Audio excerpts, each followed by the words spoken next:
Muito bem-vindos a mais um painel na 14ª Mostra Nacional de Ciência Virtual.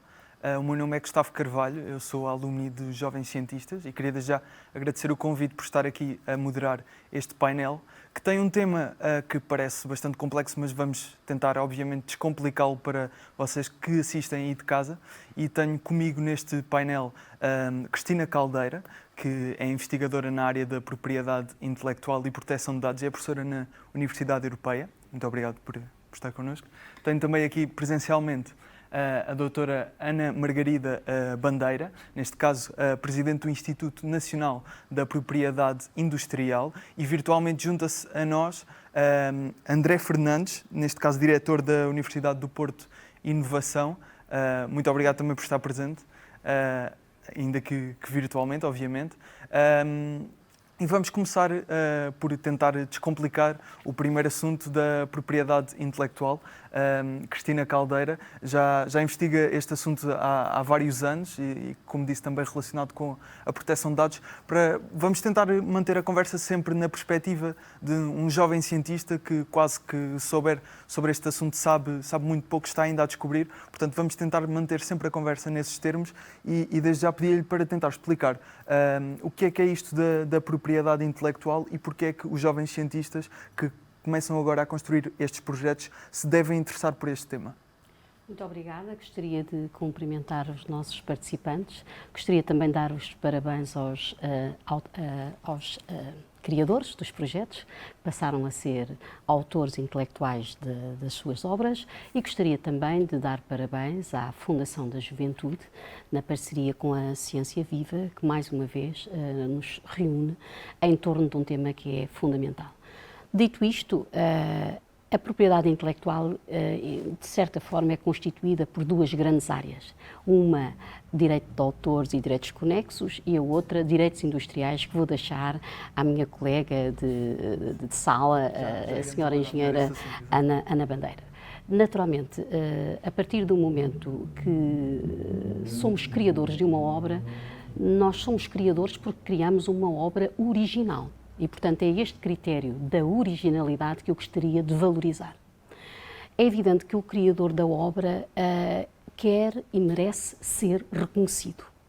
E, portanto, nesse sentido, os nossos jovens cientistas, os nossos estudantes, os nossos alunos têm naturalmente um percurso onde estas matérias provavelmente já foram apresentadas, mas provavelmente não foram sublinhadas ao longo do tempo. E eu recordo que as crianças da pré-primária, primária, fazem os seus desenhos, assinam os seus desenhos, expõem os seus desenhos na sala de aula, e é um momento importante, porque é uma criação, é no fundo algo original. E é também original, original significa não ter praticado nenhum ato ilícito, nomeadamente no que diz respeito ao plágio, no que diz respeito à própria cópia, no que diz respeito até a outras práticas que, não sendo plágio, muitas vezes são assumidas como plágios, mas têm outra natureza que provavelmente, pela economia do tempo, não temos aqui espaço para abordar. Mas deixe-me só colocar uma questão. Já referiu aqui alguns tópicos até relativamente ao plágio que obviamente interfere, mas antes queria só perceber exatamente o que é que torna uma obra original. Qual é que é o critério para podermos dizer esta obra é original? Uma obra original, no fundo, expõe e traça a personalidade do seu criador. E, portanto, é uma manifestação do espírito do seu criador. Nós, os três aqui nesta sala, ao desenhar um traço, provavelmente o traço seria diferente, distinto. E, portanto, é aqui que está a originalidade de uma criação. Agora, para que uma obra seja original, ela precisa verdadeiramente de cumprir um conjunto de critérios, que são naturalmente a prática lícita, nomeadamente as citações. E, portanto, esta livre citação é hoje permitida, como sabemos, no nosso Código do Direito de Autor e Direitos Conexos, artigo 75, mas para os nossos jovens também não será necessário este enquadramento legal, mas ficam naturalmente mais confortáveis se souberem que não é ilícito citar uma obra. Portanto, têm que a citar muito bem. Ou seja, o que é isso, citar? É, no fundo, introduzir no seu texto obra que não é sua, excertos, fragmentos da obra. E, portanto, estamos aqui a criar uma obra utilizando conhecimentos acumulados, mas naturalmente não deixa de ser uma prática lícita porque estamos a citar de acordo com as exigências legais. Agora, eu penso que o plágio não é apenas uma exigência legal, é uma exigência ao nível da ética e da moral. E, portanto, aqui eu gostaria também de pedir aos nossos colegas, professores que acompanham estes jovens, porque muitas vezes, com a distração e com a correria da vida, por vezes, quando utilizamos fragmentos para criar os nossos próprios materiais pedagógicos, nem sempre atuamos também ao abrigo do direito de autor. Nomeadamente, quando resumimos a um agradecimento final após a criação de uma aula, agradecemos os autores que foram mais relevantes para a constituição daqueles materiais pedagógicos. Ora, é evidente que não é suficiente. A forma correta seria qual? Seria citar em cada momento que se retira parte do conhecimento que alguém adquiriu e que naturalmente estamos a fazer uso para progredir e ir mais além.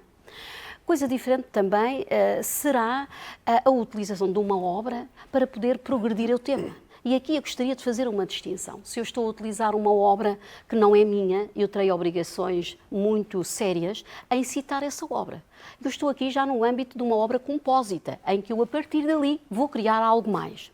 Coisa diferente é o autoplágio, em que eu realmente criei um projeto. Os nossos alunos estão neste momento de parabéns porque criaram projetos originais e criamos um projeto e, a partir dali, precisamos daquele projeto, gostamos tanto do projeto e queremos evoluir.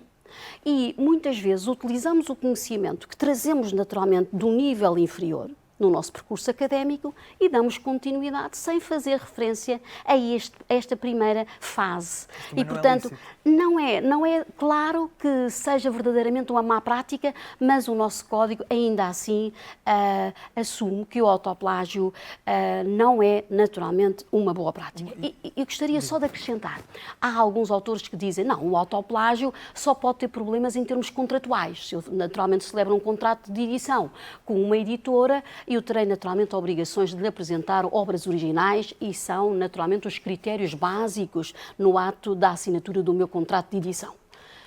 Gustavo. A pergunta que ia fazer é, por exemplo, pensando no contexto de ensino secundário, muitas vezes os projetos... aliás, este tema do plágio surge muito, dar o devido crédito na questão da bibliografia, das citações. Quais é que são as boas práticas que se devem ter quando se está, portanto, a citar autores e a perceber o que é que faz sentido ser uma citação e o que é que se calhar não faz sentido ser uma citação? Pode haver, naturalmente, inadvertidamente, a utilização de um fragmento que nós, até pelo nosso percurso na vida e pelos conhecimentos que vamos adquirindo, chegamos a um momento em que quase não conseguimos descodificar aquilo que é a nossa criação e aquilo que foi sendo vivido ao longo do tempo. Ora, quando são pequenos fragmentos, são inadvertidamente colocados numa obra, portanto, não é por aí, a discussão não é aí. Mas ao nível do acompanhamento destes projetos, é também relevante que o próprio professor acompanhe, nomeadamente, as fontes que os próprios alunos apresentam para iniciar um projeto, para fazê-lo andar e para finalizar. Porque num primeiro momento é natural que os alunos se acabem por munir de um conjunto de fontes que desconhecem o seu teor.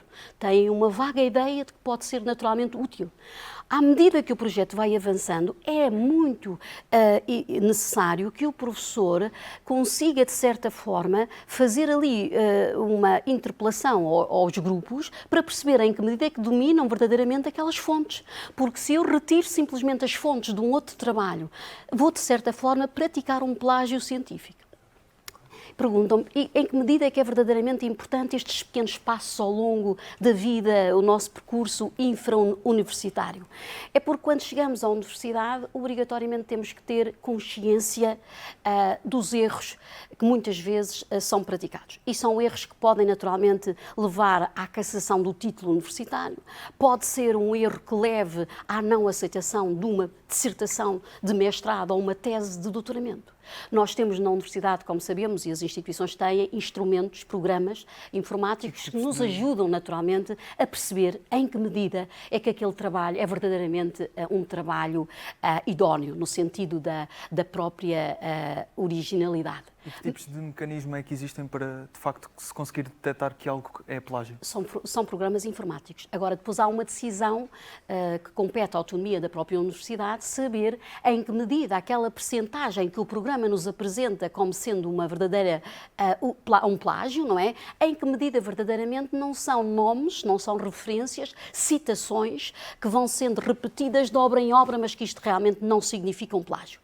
Nestes projetos que foram aqui apresentados também é preciso alguma brandura na sua análise quando olhamos para o plágio. É porque projetos que partem de temas muito próximos podem chegar também a resultados aproximados. E, portanto, não estamos verdadeiramente aí no campo do plágio. Portanto, o plágio é de uma sensibilidade extrema. E enquanto, naturalmente, a colega irá falar dos direitos industriais, nós precisamos de especialistas para analisar os verdadeiros direitos individualmente, nós no plágio estamos sempre munidos pela apreciação de um ser humano médio, portanto não um especialista. Portanto, verdadeiramente o plágio ainda tem aqui um grande caminho a percorrer, nomeadamente ao nível da própria cultura, ao nível da própria aceitação da sociedade, em que verdadeiramente há alguém que cria, há alguém que suprime uma autoria de outrem, é realmente, além de repercussão jurídica, é também altamente duvidoso do ponto de vista da ética. Agora, é preciso que o aluno seja verdadeiramente informado da preciosidade que é criar uma obra original. E eu devo dizer para os senhores professores, quando estamos a discutir a originalidade, às vezes temos dúvidas, não é? Mas, por outro lado, nós temos que ter em conta que os direitos do autor têm aqui também uma componente de interesse público e, nomeadamente, ao defender a obra original, o que o nosso regime jurídico está a fazer é defender também a autenticidade do que se cria.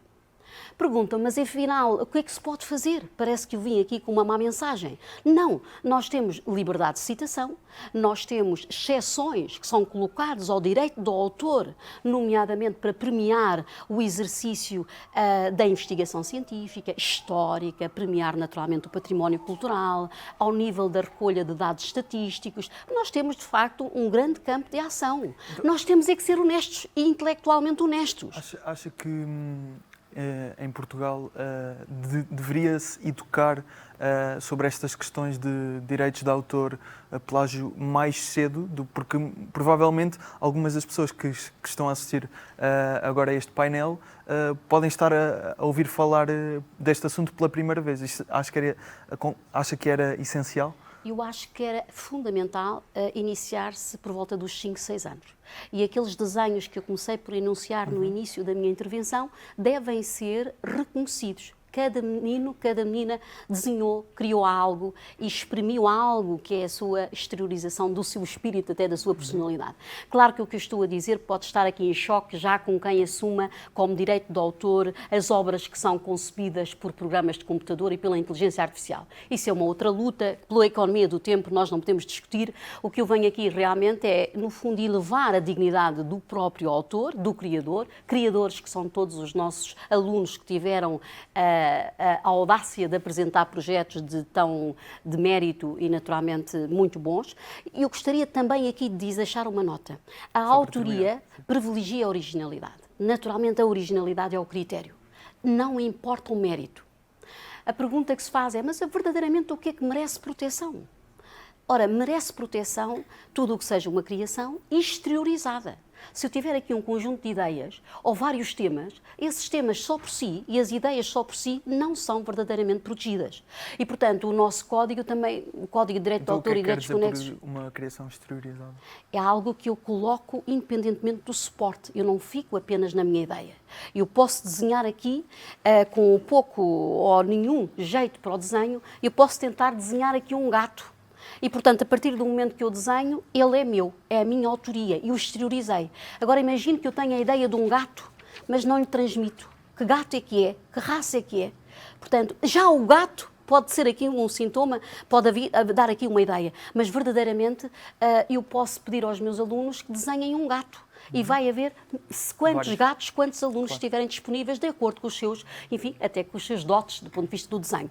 Só para uma última nota. Mesmo para terminar, Uma última nota para dizer que o nosso Código do Direito do Autor tem vindo a ser altamente alterado por via dos instrumentos de direito secundário europeu e, neste momento, há uma diretiva que vai ser transposta até o dia 7 de junho de 2021, onde coloca verdadeiramente aqui os direitos do autor, eleva o direito do autor, eleva naturalmente o reconhecimento do autor e vai exigir que as plataformas digitais sejam também responsáveis por todos os conteúdos que disponibilizam sem verdadeiramente esse consentimento e, portanto, essa autorização do autor para que ela seja ou reproduzida, ou seja comunicada, ou seja distribuída. No fundo, um conjunto de direitos que são direitos patrimoniais e um grande direito que é o direito moral, que é o direito ao nome, o direito a acompanhar a obra, o direito a que a sua obra, e estou a falar destes projetos, se mantenham genuínos. Isto é um direito moral destes nossos estimados autores que fizeram um percurso até chegar aqui, que são responsáveis por este encontro. Queria agora perguntar à Ana Bandeira, já falámos agora da propriedade intelectual e a respeito da propriedade industrial, peço desculpa, o que é que nos pode dizer, como é que se pode definir este conceito de propriedade industrial? Muito bem, vou então tentar. Eu trouxe aqui uma apresentação para vos passar. Antes de mais, queria começar por agradecer o convite. É com muito gosto que participo nesta iniciativa como Presidente do Conselho Diretivo do Instituto Nacional da Propriedade Industrial, com tantos jovens e tantos professores que quiseram fazer esta partilha de conhecimento.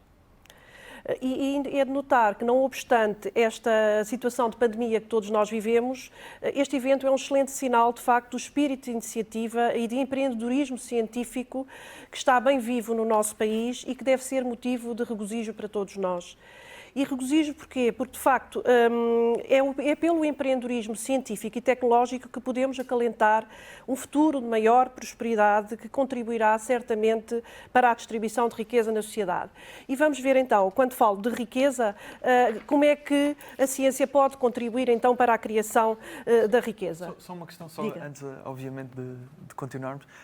Se pudéssemos perceber primeiro o que é exatamente a propriedade industrial, só para irmos com esse contexto. A propriedade industrial é muita coisa. Quando fala de uma marca, quando fala de uma patente, quando fala de um design, é propriedade industrial. É um direito exclusivo de atribuição do direito que é dado a quem inventa, a quem cria. Durante um período de tempo tem um monopólio exclusivo, mas eu vou mostrar exatamente isso, está bem? Muito bem, agora passaria um vídeo. Vou passar então agora um vídeo. Tudo começou com aquela ideia brilhante. Uma inovação para melhorar milhares de vidas. E claro, a nossa equipa de topo, todos profissionais, jovens e talentosos. Nós iríamos fazer história.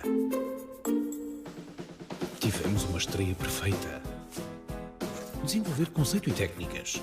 Testar protótipos e aumentar a equipa de design. O logótipo, o design corporativo.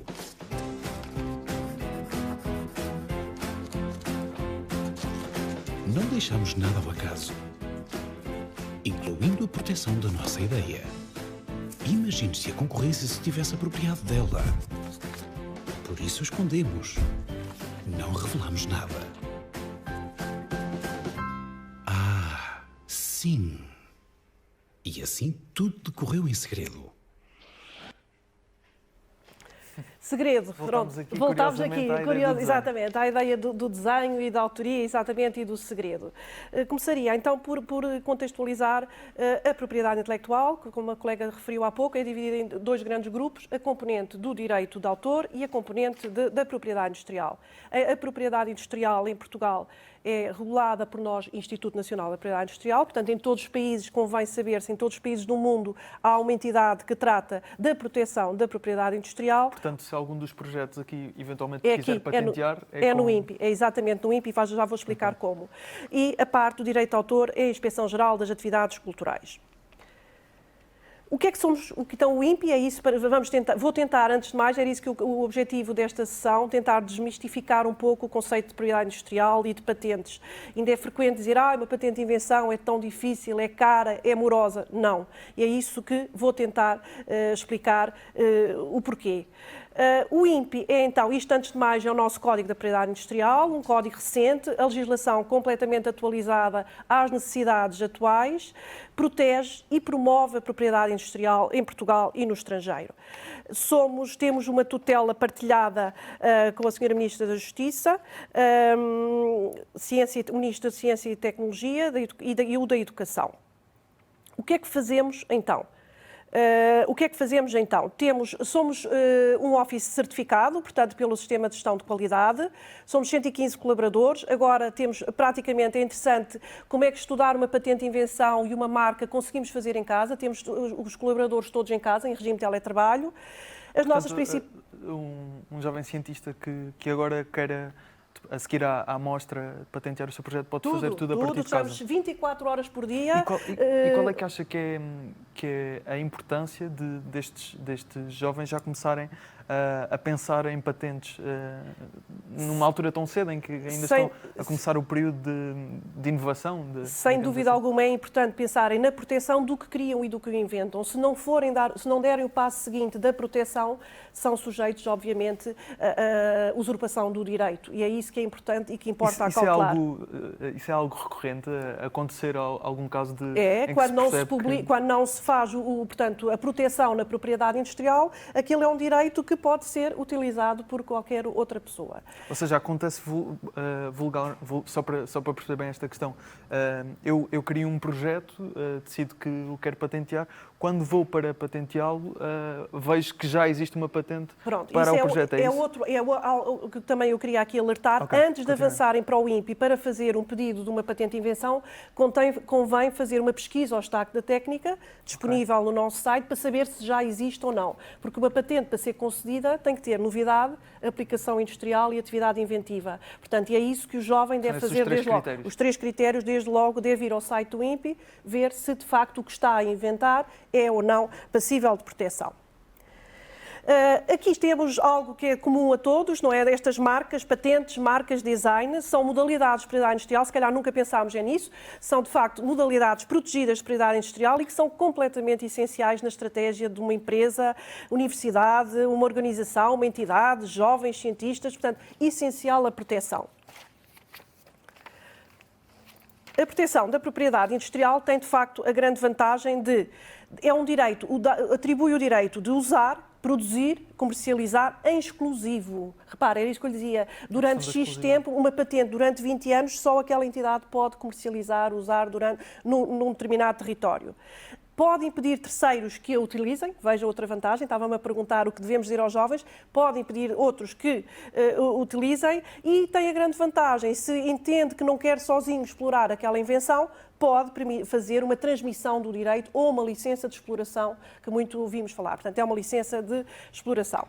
Uma nota aqui que não posso deixar de referir, que em Portugal, o que vigora no nosso Código da Propriedade Industrial é o first to invent, portanto, a pessoa, exatamente, tem que ir registar. Sem registro não há direito. Sem registro não há direito. Estes monopólios que o Estado, portanto, atribui, permitem às empresas exatamente recuperarem todo o investimento que fizeram, o tempo e investimento mesmo financeiro que fizeram no desenvolvimento da invenção. Já falei várias vezes de inovação, mas o que é isto então da inovação? A inovação permite transformar conhecimento em valor económico, é isso o importante, organizacional ou de eficiência. Mais uma vez refiro que não basta inovar, é fundamental proteger na propriedade industrial. Mesmo, portanto, a proteção, essencial. Aqui um exemplo conhecido de todos nós, portanto, dar exemplos práticos, um telemóvel pode estar protegido, portanto, um portfólio que pode ter de direitos associados de propriedade industrial. A patente, o princípio de funcionamento, a marca, ali está, o design, portanto, a aparência exterior do objeto, a parte eventualmente direito de autor, enfim, isto só para deixar a mensagem que um só objeto pode estar protegido e é essa a ideia mesmo, devem estar protegidos o mais possível. Um outro exemplo, na altura dos Jogos Olímpicos, se calhar não sabiam, o fato bem que o Michael Phelps usou era tecnologia nossa, a portuguesa, e aí está um outro, de facto, exemplo de protegido por patente, invenção, design e marca. E é sempre isso que devemos aconselhamos a maior proteção possível. O que é isto então de uma invenção para estes jovens que em casa que estão de facto a iniciar esta é uma nova solução para um problema técnico específico. Assim, muito genericamente, não posso estar em detalhes, senão não teria tempo para isso. Atenção, que as descobertas é diferente de uma invenção. Uma descoberta, por exemplo, como aqui refiro na apresentação de um relâmpago, não é patenteável, mas já é se houver uma máquina para simular um relâmpago. Portanto, é importante, exemplos muito simples do que é que pode ser patenteável. Pode ser patenteável, de facto, um produto, um aparelho, um processo, uma utilização. Se calhar muitos destes projetos que aqui estão, vejam agora de face ao que estou a dizer, portanto, o passo seguinte será irem ao INPI virtualmente, portanto, temos um site e fazer o pedido, seja da marca, seja da patente, seja do design, seja do modelo de utilidade. Temos muitas modalidades de propriedade industrial. Descobertas não podem... Só uma questão, relativamente a estes tipos de modalidades, obviamente que para é um assunto novo, então um jovem cientista, ainda por cima, se for tentar patentear o seu projeto, há um apoio, portanto, do INPI para perceber que tipo de modalidade é que se adequa. O jovem é que tem que fazer toda essa pesquisa. Muito bem. É assim, nós temos no site, de facto, as FAQs e páginas de serviço para cada uma das modalidades. Consultem, que está dinâmico, foi um serviço que atualizámos agora, portanto, há páginas de serviço para cada uma das modalidades com todas as questões. Não obstante, um jovem não terá capacidade para isso financeira, mas para empresas já constituídas temos também profissionais que trabalham na matéria, os agentes oficiais da propriedade industrial, advogados especializados que podem dar esse apoio para quem dele recorrer. E relativamente a essa questão financeira, normalmente há um valor fixo? Vou dizer-lhe agora. Dizer agora então, exatamente. Portanto, para perceberem, de facto, como é que funciona na prática a proteção de uma patente de invenção. É natural, de facto, que os jovens cientistas queiram pensar e eu vou tentar, por passos, explicar o que é que devem fazer. Em primeiro lugar, avaliar o momento oportuno de apresentar a patente. Não vale a pena correr para o INPI com um pedido de patente em que não haja suficiência descritiva. Porquê? Porque é um dos requisitos depois para nós atribuirmos a patente de invenção. Idealmente, o pedido de patente só deve ser feito depois de parte substancial do desenvolvimento tecnológico ter sido feito. E deve ser feito em segredo. Não se esqueçam do vídeo daquele rapazinho dizer que as coisas devem ser feitas em segredo. Não é? Exato, em segredo. Obviamente que tem que haver necessidade de falar com outros intervenientes no processo, mas devem sempre ter o cuidado de o fazer em regime sigiloso. Não resistir à tentação, isto eu tenho que dizer isto de forma muito frisada, não resistir à tentação de publicar. É difícil, eu sei que neste mundo académico é conhecido o adágio que corre nos meios académicos de publish or perish, mas não pode. Porquê? Porque se uma publicação antes do pedido efetuado no INPI é o suficiente para não atribuirmos a patente. Porquê? Porque tem que haver novidade. Portanto, isto fiquem com a nota. Não publicar nada antes de efetuar o pedido. E depois não é preciso, portanto, isto são vias de proteção a nível nacional. Se fizerem a patente no INPI, a proteção é para Portugal. Se quiserem uma proteção a nível europeu, podem fazê-lo, internacional também. Aconselhamos sempre, primeiro, um pedido nacional, fazem um pedido provisório que custa 11 euros. Com pesquisa, mais 54 depois euros que devem pagar. No que é que consiste este pedido provisório? Que regalias é que dá? É isso, o pedido provisório é feito, o examinador do INPI vai ter que aceder a bases de dados mundiais, portanto, apesar de ser o direito atribuído em Portugal, as bases de dados, o conceito técnico é a nível mundial, o examinador vai ver se de facto aquela tecnologia pode ou não ser patenteada, isto é, se não há nada que colida com aquela. Pronto. Depois disso é publicado, o que ali temos, portanto, é publicado, abre-se uma fase de oposição para quem quiser reclamar e dizer, olha, isto não é novo, por isto, reclama. Entretanto, o INPI, no prazo de um ano, faz um relatório de pesquisa, onde vai identificar que matéria que pode colidir com aquela. E isto, de facto, é muito importante, porque o requerente, o jovem, o inventor, fica com um documento a saber o que é que pode ou não colidir com a sua invenção. Se quiserem, então, a proteção a nível internacional é outra história, mas só para vos dizer que pode haver uma proteção de um pedido de patente internacional com a proteção em 153 países. Isto só para deixar a nota, a proteção nacional, mas também pode ser estendida a uma componente internacional. O que é que fazemos também? Portanto, o INPI, muito genericamente, além de atribuir as marcas, patentes e design, temos um programa que é muito importante, da Academia da PI, que damos formação. Temos cursos online, se quiserem vão consultar o nosso site sobre as patentes, como efetuar um pedido de patente de invenção, portanto damos cursos ao longo do ano e estão todos disponíveis no nosso site. Para terminar, depois tenho que passar a palavra ao André Fernandes, mas pode concluir. Concluir? Ainda tinha mais umas coisas. Ainda tinha mais? Tinha, mas pronto, a apresentação fica, de facto, a importância. Depois há aí um estudo, de facto, muito importante, que diz que as empresas, quem recorre à propriedade industrial, consegue pagar salários mais elevados, portanto, tem outra segurança. Fica a nota do estudo feito.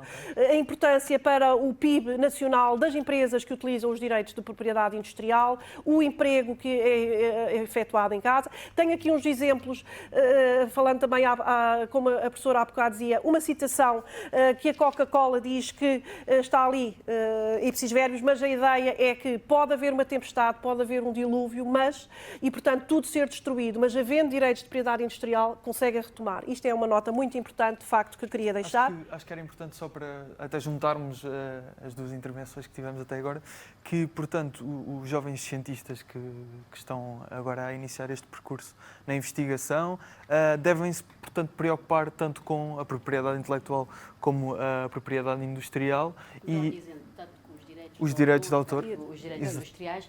Agora, há aqui uma nota muito interessante. Enquanto os direitos de autor apelam à transparência, e, portanto, não é incompatível com o acesso aberto, com a ciência aberta, os direitos industriais apelam à reserva. E, se me permite, Ana, eu gostaria de colocar uma questão, porque a Universidade Europeia tem um gabinete de proteção intelectual e atende a alguns alunos que, por vezes, a partir de um modelo ou de um desenho que defenderam na dissertação de mestrado, querem depois o registro, querem naturalmente um contacto mais próximo com o Instituto Nacional de Propriedade Industrial e ficam muito desgostosos às vezes, porque não conseguiram, já perderam pelo facto de terem apresentado publicamente. Eu gostaria de colocar essa situação. Em que medida é que um aluno pode seguramente e em que prazo é que ele poderá fazê-lo após, naturalmente, a defesa pública da dissertação de mestrado? Isto acontece com os alunos de 10 anos. Exatamente isso. É antes de, porque isso custa-nos imenso a nós recusar, e tivemos já vários casos em que temos que recusar patentes de invenção se forem publicados antes. Portanto, o conselho que dou é, antes de publicarem, irem ao INPI, ou não irem virtualmente, fazer o pedido antes de fazerem qualquer tipo de publicação. É essa a nota. Portanto, a preocupação dos jovens cientistas deve ser durante o processo em que se calhar ainda estão a investigar para perceber o que é que vai ser exatamente o projeto final, digamos assim, já se começarem a preocupar com estas questões. Exatamente, e havendo um projeto sólido, reparem que temos casos aqui nacionais que não posso deixar de... A Vénia, foram jovens também de uma universidade que a criaram. O caso da Bial, casos de sucesso portugueses. Voltando aqui à apresentação. Da apresentação. O caso da Bial, o Zebinix foi o primeiro medicamento português para tratar a epilepsia, o Vione. Portanto, nós temos imensos casos de sucesso, todos eles com muitas patentes protegidas, com muita propriedade industrial.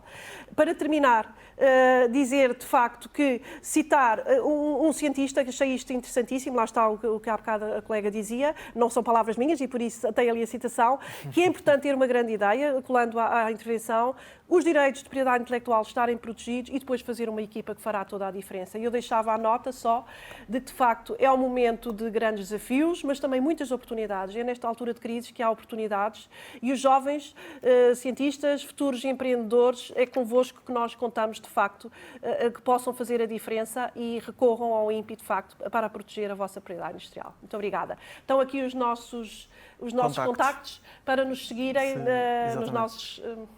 E queria agora perguntar a André Fernandes, que se junta a nós através desde o Porto, virtualmente. Neste caso, o André é diretor da Universidade de Porto Inovação, que trabalha muito ligado às empresas e ao empreendedorismo. E, por exemplo, uma das questões que pode existir é um projeto aqui na mostra em que alguma empresa se interessa por a tecnologia que foi desenvolvida, por exemplo. As empresas interessam-se mais se esse projeto estiver, obviamente, protegido por estas questões e puder ser patenteável, certo?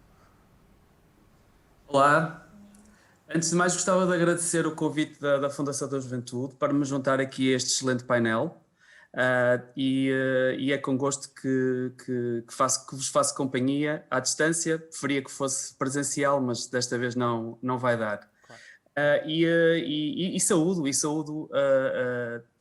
as outras responsáveis, ouvi com bastante atenção e parece-me que foi uma escolha feliz aqui da Fundação da Juventude de nos juntar e que moderado pelo Gustavo Carvalho, porque acabamos por ter atividade e por ter também experiência em áreas que se complementam, portanto, desde digamos, propriedade intelectual, propriedade industrial, e aqui a minha posição é mais ajusante, no sentido de procurar valorizar e aplicar essa propriedade intelectual e que também pode ser propriedade industrial.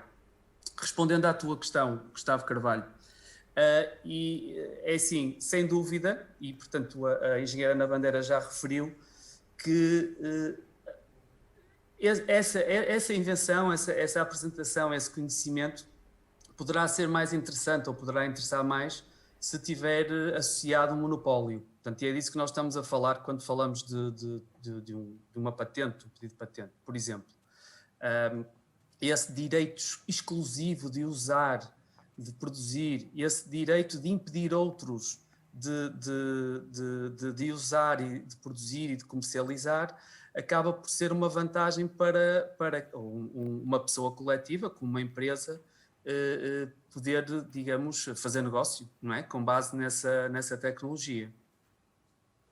E na parte da investigação, porque obviamente para inovar é preciso investigar, muitas vezes tem de se partir de conhecimentos que outros já adquiriram e que nós acabamos por, no fundo, pegar aqui. Junta-se até a questão do plágio que falávamos há bocado, ter atenção, e isto até é uma questão que a Cristina também poderá ajudar. Ao partirmos de conhecimento que outros adquiriram, até que ponto é que podemos estar a usurpar algo que é da autoria dessas pessoas, desses investigadores?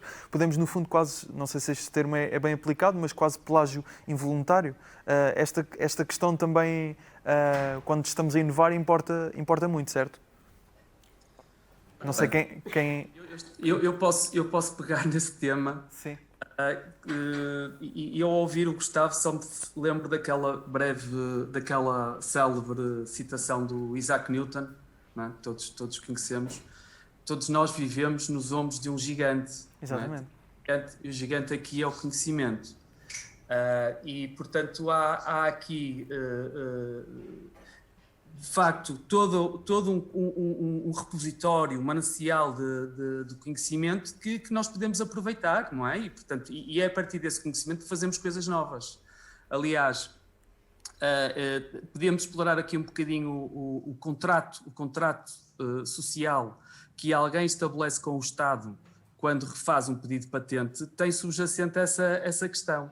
Porque em troca do monopólio que a pessoa recebe pelo facto de fazer um pedido de patente e de, digamos, a invenção que apresenta seguir determinados requisitos, não é? A novidade, a atividade inventiva, a aplicação industrial, em troca desse monopólio, a pessoa também vai ter que expor esse conhecimento e essa materialização de conhecimento.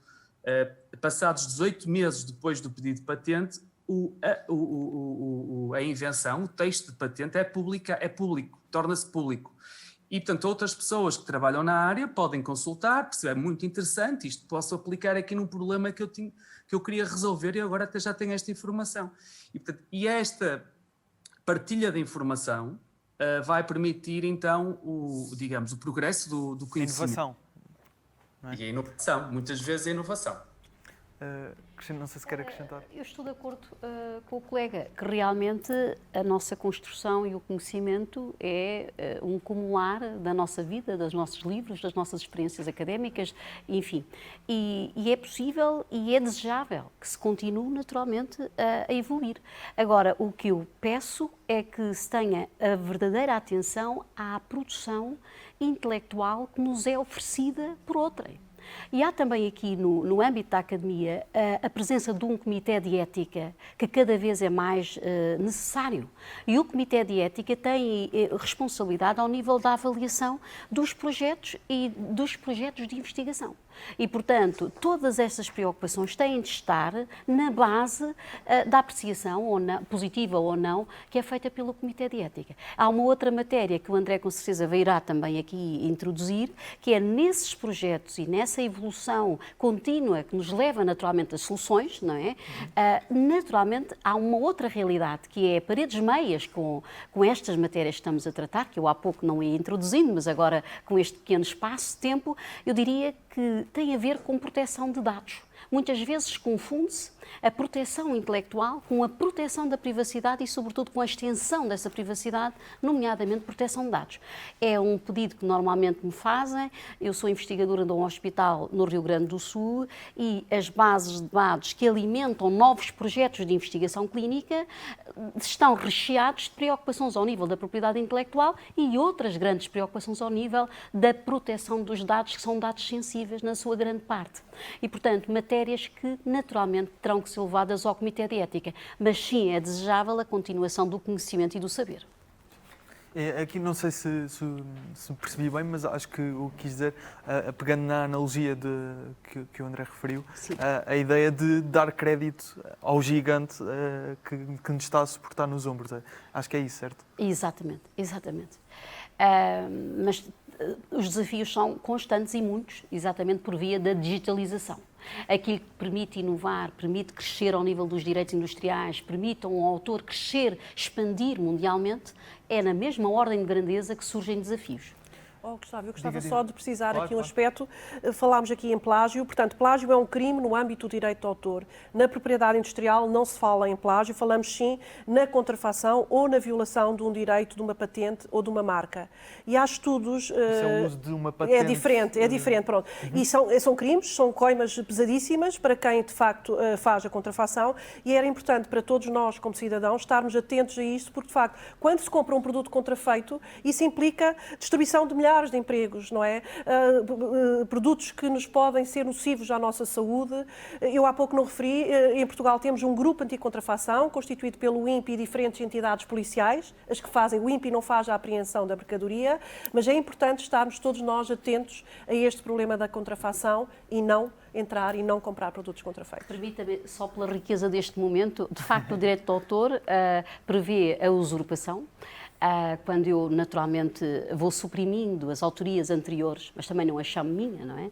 E a contrafação, que é de facto eu retirar benefício económico das autorias que suprimi, no fundo, pratiquei uma fraude, não é? Assim que se pode dizer, académica, e vou retirar benefícios disso mesmo. É contrafação.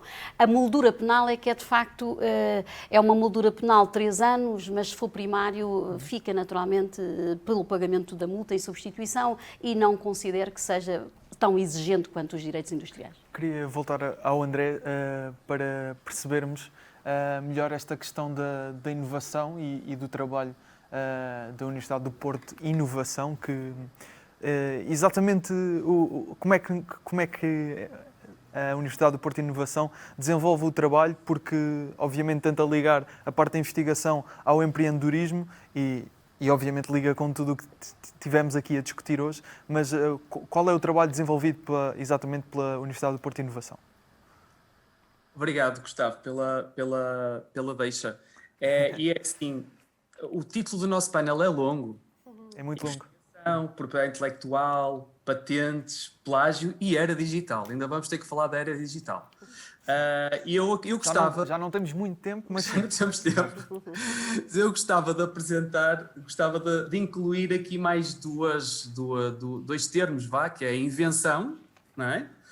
Portanto, que no fundo podemos dizer que são resultados de investigação, e é com essa matéria-prima, digamos, que a Universidade de Porto Inovação trabalha, e a inovação, portanto, quando determinada invenção beneficia a nossa sociedade e, portanto, nós vivendo numa economia de mercado, muitas vezes estão materializadas em produtos, serviços, portanto, que são colocados, portanto, à venda por empresas, não é? Portanto, e que são rentáveis, não é? Portanto, estão disponíveis para... André, ia só pedir que partilhasse connosco o ecrã para conseguirmos aceder à apresentação. Sim, eu ainda não comecei. Ok. Estava a fazer aqui uma breve introdução, digamos assim. Ok. Portanto, a inovação é isso, não é? Portanto, também podemos falar de processo, de inovação de processo, quando encontramos uma forma de tornar o processo mais eficiente, sei lá, produzir mais rapidamente um par de sapatos ou conseguimos produzir vários pares de sapatos diferentes ao mesmo tempo, que já acontece e até, portanto, tem empresas portuguesas no setor de calçado com a ajuda de instituições do sistema científico-tecnológico português. Então, só queria e eu não vou poder partilhar, digamos, a apresentação toda porque já não temos tempo. Eu só queria fazer aqui então uma breve apresentação da nossa atividade para responder também à questão do Gustavo. Ok. Estão a ver, possivelmente, não estão? Ainda não estamos a ver, ainda não? Vou partilhar o ecrã. Ainda não estamos aqui com... A apresentação está... Agora sim, não é? Já está. Exato. Pronto. Sim, senhor. Antes de mais, gostava de apresentar aqui a nossa equipa. E pedir só que fosse breve, porque de facto, infelizmente, não temos tempo e tentámos aqui abordar todos os assuntos, como o André referiu, são bastantes, mas ia pedir para tentar ser breve. Mas então, vamos fazer uma coisa. Eu estou com dificuldades de passar à frente na apresentação. Nós aqui conseguimos fazer, portanto, penso que conseguimos passar à frente okay. na apresentação. Vamos tentar aqui. Já está. Ótimo. Pronto, esta é a nossa equipa. Eu só queria destacar que somos 9 pessoas que trabalham na Universidade de Porto Inovação. Somos liderados pela professora Joana Rezende, portanto, que é pró-reitora para a área do planeamento, transferência de conhecimento e empreendedorismo da Universidade de Porto, e também trabalhamos, temos a ajuda de pessoas, portanto, 3 pessoas que estão connosco em part-time. E, portanto, a nossa grande atividade é procurar dinamizar o ecossistema de inovação da Universidade de Porto. O que é isto? Um ecossistema, nós tivemos o professor José Matos a falar há pouco, não é? Portanto, é um termo na área da biologia, portanto, onde várias entidades, vários agentes, a universidade, empresas, centros de investigação, instituições públicas, trabalham em conjunto no sentido de criar coisas novas, não é? Coisas novas e que possam responder a problemas da nossa sociedade, como, por exemplo, a pandemia que estamos a viver agora, e que também possam, digamos, aumentar a nossa qualidade de vida. Basicamente é esta a nossa atividade. Eu vou pedi então que passassem à frente, obrigado. E o que nós fazemos, como é que nós fazemos? Nós trabalhamos com todo o conhecimento que é gerado na Universidade de Porto, e que é muito. A Universidade de Porto é responsável por cerca de 25% da produção científica em Portugal, se medirmos por número de publicações, portanto, número de artigos, e o que nós procuramos é perceber a viabilidade e transformar esse conhecimento, valorizar esse conhecimento, então, em soluções que aumentem a qualidade de vida das pessoas. E teremos 3 grandes avenidas para o fazer. Através da proteção e valorização de tecnologias, invenções, através do fomento do empreendedorismo, porque percebemos que muitas vezes a forma mais interessante eficaz de passar, de levar esse conhecimento para a sociedade é através de projetos empreendedores e depois também cultivando, digamos, um relacionamento com as empresas. Nós damos a conhecer, a conhecer as empresas, dizemos onde é que somos fortes, tentamos perceber as necessidades das empresas para depois tentarmos procurar uma correspondência. Por isso, nesse sentido, até podemos ser chamados de comerciais da Universidade de Porto. Portanto, nós procuramos colocar lá fora o conhecimento que é produzido na Universidade de Porto. Podemos pensar numa incubadora, vá? Será isso? Há outra estrutura, que é o PTEC, o Parque de Ciência e Tecnologia da Universidade de Porto, que, digamos, tem essa missão de incubação. Nós o que procuramos é dar ferramentas à comunidade da Universidade de Porto para criarem o seu próprio negócio. Podemos estar a falar tanto de programas de formação, por exemplo, formação-ação, também podemos estar a falar de prémios, de incentivos. Portanto, há aqui um conjunto de atividades que nós fazemos, que eu não vou alongar mais, também já não temos tempo. Aliás, a minha apresentação está terminada, eu só queria mostrar. E por isso, a parte da incubação, parte mais, digamos, do hardware, não é? Portanto, aí já é com as nossas colegas da UPTEC. Muito bem. Gostava só de dizer uma coisa ao André. Claro. André, não é? André? André, sim. André, muitos parabéns. De facto, a Universidade do Porto estão no ranking dos pedidos de patente, do top dos pedidos de patente em Portugal. Há pouco não referi, lá está, apesar de estar na apresentação, que nós temos os gabinetes de apoio à propriedade industrial, um dos quais também na Universidade do Porto. E o que são estes gabinetes? São sediados, temos em 7 centros tecnológicos, em 15 universidades. São unidades que estão junto às universidades justamente para explicar dúvidas que os universitários tenham, para explicar e tirar dúvidas sobre a propriedade industrial. Era esta nota que queria deixar, de facto, desta rede que temos dos gabinetes de apoio à propriedade industrial. Eu diria que em benefício também da instituição que a senhora engenheira preside, está sempre disponível para qualquer instituição em qualquer ponto do país. Qualquer ponto do país, como digo, a formação, portanto é só fazerem-nos chegar os pedidos, dentro, obviamente, das nossas disponibilidades, mas tentaremos chegar a todas as solicitações. Muito bem, quero agradecer obviamente aos três por esta conversa. Espero que quem esteve a assistir tenha saído obviamente mais bem informado sobre estes assuntos que muitas vezes nem são sequer discutidos no nosso percurso escolar, principalmente obviamente até ao ensino secundário, depois já começa a ser ligeiramente mais recorrente. Por agora vamos terminar, vamos todos almoçar, mas à tarde voltamos com um painel de jovens cientistas alumni, do qual também vou fazer parte, e vamos contar um pouco a história de cada um de nós, de que é que nós fizemos já nesta Mostra Nacional de Ciência e até onde fomos, muitas vezes representar Portugal lá fora, alguns até se calhar com patentes ou outras situações de género, outros quem sabe com empresas, como é o caso da Universidade do Porto de Inovação.